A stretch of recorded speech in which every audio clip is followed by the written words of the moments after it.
pessoal, tudo bem com vocês? Comigo tudo jóia. Miranda 35 na área, hein?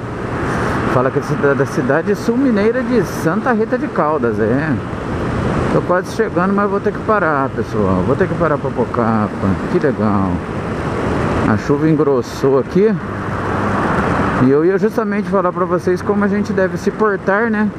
Quando a visibilidade tá boa e o asfalto tá molhado, né? Que é um dos cenários que eu considero mais tribuloso ou perigoso, mas não vai dar, tá?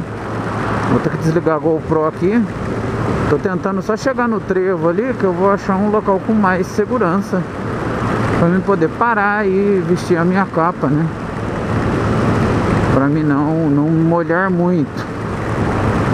Na verdade, isso que eu tô fazendo já não é uma coisa muito legal, sabe? Pra quem não quer molhar. Porque esse espacinho que eu tô andando aqui já molha bastantinho.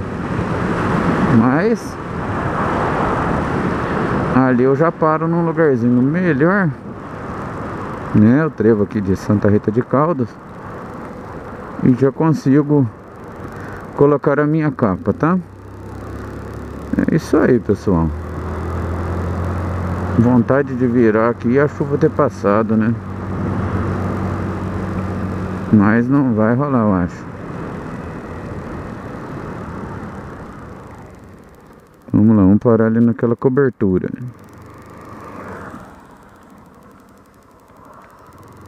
Beijo!